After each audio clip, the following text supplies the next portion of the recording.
نعتیہ شاعری کے حوالے سے خصوصی شہرت و عزت رکھنے والے عالم دین کی صلاحیتوں اور خوبیوں کے اعتراف کے لیے علما ایجوکیشنل اینڈ ویلفیئر سوسائٹی کے زیر اہتمام جشن یقین فیض آبادی کی میز سجائی گئی۔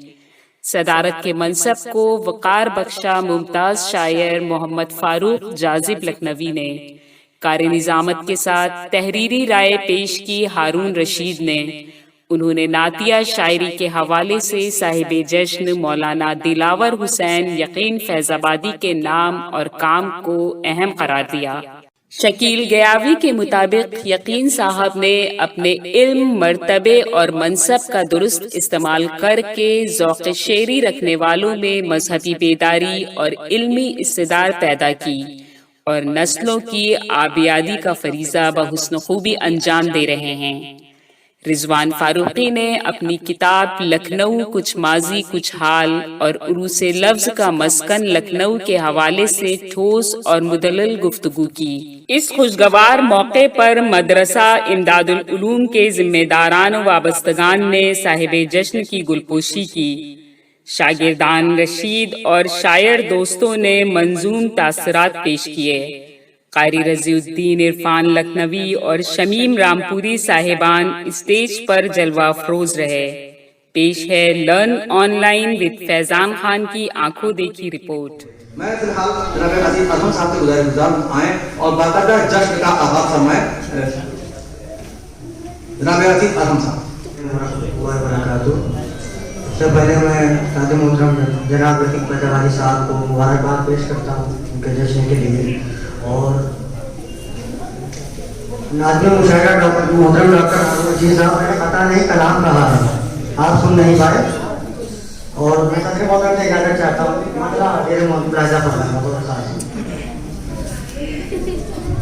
کب کہا میں نے سب سے بڑھ کر ہے،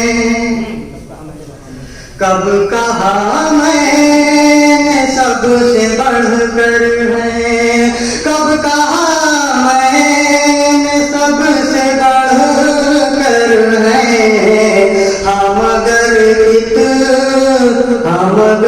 کتنوں سے یہ بہتر ہے، ہم اگر کتنوں سے یہ بہتر ہے۔ مطلع ثانی بطور خاص علم کا ایک حسین پیکر ہے، علم کا ایک حسین پیکر ہے، علم کا ایک حسین پیکر ہے، شاعری کا یقین گوہر ہے، شاعری کا یقین گوہر ہے۔ یہ شعر بطور خاص نام شعر آگے کرتا ہوں۔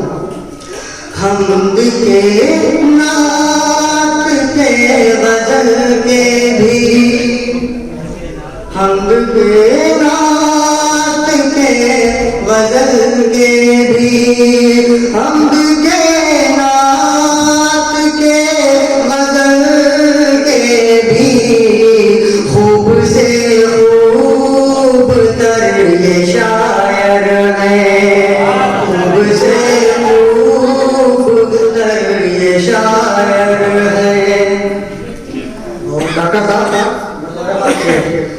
آج جشن یقین ہے صاحب، آج جشن یقین ہے صاحب، آج جشن یقین ہے صاحب، سب کے چہرے یہاں منور ہیں، سب کے چہرے یہاں منور ہیں۔ اور شکریہ مکہ ملاحظہ فرمانے کی محبتوں کے ساتھ کہ جن کو کہتے ہیں سب یقیناً ہم، مقتے سے قبل یہ بات عرض کر دوں کہ میرے عزیز کے استاد ہیں یقین باروالی صاحب، اور مکہ ملاحظہ فرمائیں، جن کو کہتے ہیں سب یقیناً ہم، جن کو کہتے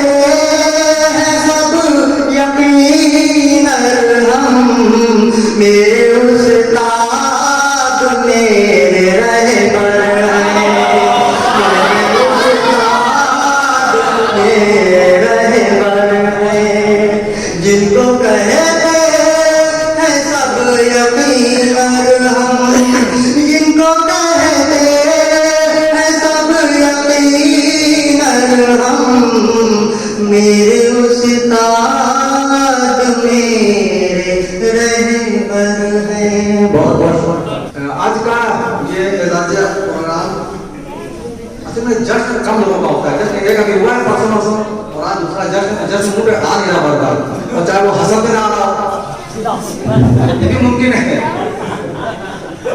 یقین فضا مانی صاحب کی خصوصیات تو بہت سی ہیں, اور ایک پہلو اگر اس کا دیکھنا ہو تو زبان صاحب کی بیٹھے یہ کتاب ایک آئی تھی بہت دنوں پہلے, تانا بانا, اس میں بھی یقین صاحب کی کچھ خصوصیات کا ذکر ہے. آپ وہ بھی ضرور پڑھیں, اس لیے نہیں کہ اسے کوئی تو کتاب پڑھنی ہے, آپ کو اس میں بہت کچھ ملے گا. اختلاف آپ کر سکتے ہیں وہ آپ رہنے چھوڑ دیجیے. تو وہ شخصیت کے پہلو اپنی جگہ پر, لیکن جو شاعری ہے خاص طور سے نعتیہ شاعری یقین صاحب کی, اور یقین صاحب کی نعتیہ شاعری میں جو گفتگو ہوگی یہ مقالہ تو موجود ہے. دیکھیے مقالہ مجھے پورا پڑھنا نہیں ہے, اور مقالہ 2 دن میں لکھا بھی نہیں جاتا. مقالہ بہت فرصت چاہتا ہے. تو کچھ پوائنٹس ہیں نعتیہ شاعری کے حوالے سے, کچھ یقین فیض آبادی کے حوالے سے. اور جب نعتیہ شاعری پر گفتگو ہوگی لکھنؤ میں کسی ایسے شاعر پر جس کی نعتیہ شاعری اصل مقصد جو ہے یہ ان کی نعتیہ شاعری کی بنیاد ہے. آج کے جشن کی غزلیہ شاعری بنیاد نہیں ہے. غزلیہ شاعری وہ خود زیادہ پسند بھی نہیں کرتے ہیں, لیکن چونکہ شاعر کو غزل بھی کہتے ہیں, اور اگر غزل کا شاعر نہیں تو وہ نعت کہہ نہیں پائے گا, بڑی مشکل رہتی ہے. لکھنؤ میں جو نعت کہی جاتی ہے وہ غزل کے فارم میں کہی جاتی ہے. عام طور سے دالی صاحب کا دیوان ہے 15 صفحات کا, اس میں پورے غزل کے فارم میں ہے نعتیہ شاعری. نعت کی شاعری کے لیے یہ قید نہیں ہے کہ وہ صرف غزل کے فارم میں کہی جائے. آپ کی شاعری کی جتنی اصناف ہیں, نظم کی جتنی بھی اصناف, غزل کی نظم کا ایک حصہ ہے, تو جتنی بھی اصناف ہے اس میں نعت آپ کہہ سکتے ہیں. اصطلاح میں ہر منظور کلام جس میں حضور صلی اللہ علیہ وسلم کے تعلق سے گفتگو کی جائے, صرف ان کی تعریف ہی نہ ہو, بہت سے ان کی نسبت سے جو بھی گفتگو ان میں ہوگی وہ نعتیہ نعت کے زمرے میں شامل ہوتی ہے. خاص طور لکھنؤ میں جو روایتی نعتیہ شاعری تھی اس کو لکھنؤ نے رد کیا. اس کے پیچھے بہت سے عوامل ہیں, بہت سے عناصر ہیں, بہت سے اسباب ہیں, اس کے تاریخی اسباب بھی ہیں, اور ہمارے خاص طور سے لکھنؤ کا ایک ماحول بھی ہے. تو وہاں ایک شاعر جو اپنے آپ کو فیض آبادی لکھتا ہے, حالانکہ ان کی نسلیں تو لکھنؤ کی لکھیں گے نہیں لکھیں گے معلوم نہیں, کیونکہ آسا ٹانڈوی خود کو اور ٹانڈوی لکھتے ہیں آج بھی, جبکہ وہ ٹانڈا میں پیدا نہیں ہوئے تھے.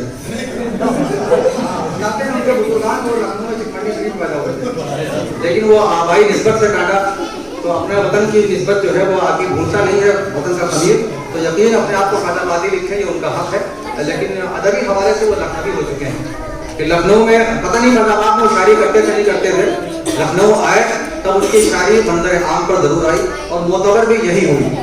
کن کن مراحل سے گزری ہے تو وہ خود جو آئیں گے تو بتائیں گے.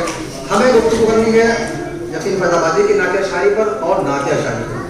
لکھنؤ میں جو نعتیہ شاعری ہے پورے آپ پورے ورلڈ کی نعتیہ شاعری کو دیکھیں, آج کے ڈیٹ میں جو نعتیہ شاعری ہو رہی ہے تمام دنیا میں, تو اس میں آپ دیکھیں گے پاکستان نمایاں ہے اور ہندوستان نمایاں ہے. اکا دکا شاعری ادھر ادھر کہیں ہے, تو اگر ایک کلام اچھا ہو گیا, 1-2 شعر اچھے ہو گئے تو وہ انفرادی معاملہ ہے, لیکن اجتماعی حیثیت سے جو شاعری آج ہو رہی, اگر آپ کی نظر ہے آپ سے دنیا سے چلے ہندوستان میں آ جائیے, تو ہندوستان سے اگر آپ کی نظر ہے تھوڑی بہت اخبار ہی پڑھتے ہیں, صرف خبریں ہی پڑھ لیجیے. نعتیہ مشاعروں میں جو خبریں آتی ہیں نشستوں کی, اس میں دیکھیے اشعار کس نے کس طرح سے شعر کہے. آپ کو اچھے شعر بھی ملیں گے اور قابل قبول شعر بھی ملیں گے, اور کبھی کبھی غلط شعر بھی ملیں گے. اب تو لکھنے پڑھنے کا سلسلہ وہ ختم ہو گیا. آج میں سلسلہ چلا کرتا تھا مراسلات کا, اس کو جب تک وہ ذاتیات پر نہیں آیا تھا وہ سلسلہ کامیاب تھا, اور یہ سلسلہ پھر ہونا چاہیے. رضوان صاحب کو شروع کرنا چاہیے, اس طرح کی گفتگو ہونی چاہیے, لیکن ایک دائرے میں. ذاتیات پہ حملے نہ ہو تو گفتگو بامقصد ہوتی ہے, اس کے ہم قائل ہیں, سبھی اس کے قائل ہیں, ہم ہی کیا. تو شاعری 3 طرح سے ہو رہی ہے. نعت کی شاعری کے لیے ضروری کیا چیز ہے؟ 3 چیزیں ضروری ہیں. سب سے پہلے تو آپ کا عقیدہ درست ہو. اب عقیدہ اگر آپ کسی دوسرے عقیدے تو آپ کا درست ہے, ہمارا غلط ہے, یہ بھی مسئلہ ہے. لیکن عقیدہ درست ہو, کم سے کم سب اس بات پر متفق ہے کہ جو حدیں ہیں رسالت کی اور کبریائی کی, وہ کچھ تو حدیں اس میں ہیں, ملحوظ سب کہتے سب ہیں لیکن رکھتا کوئی نہیں ہے. ہم جو اپنے آپ کو صحیح عقیدہ کرتے ہیں, دیوبندی یا اہل سنت والجماعت کچھ بھی کہہ لیجیے, ہم کو اپنے عقیدے پر بڑا ناز ہے اور ہم شاعری بھی کرتے ہیں. لیکن اگر شاعری کا چھلنی سے شان دیا جائے تو وہاں بہت سے ایسے شعر ملیں گے جہاں عقیدہ زد میں آتا ہے. استاد کا ایک مصرع یاد آ گیا, شعر یاد نہیں آ رہا ہے, یہ مصرع یاد آ گیا, عقیدہ زد میں نہ آئے کہیں عقیدت میں. یہ پھر وہ پیکٹ بدلا کمائیں ہم نے, کیونکہ ہم سے ٹکرا گیا تو کیا کرتے, بدنامی ہوتی کہ بدل دو, اور بدل کے اتنا اچھا کر جائے اگر ہم کو مل جاتا ہم مار دیتے ہیں.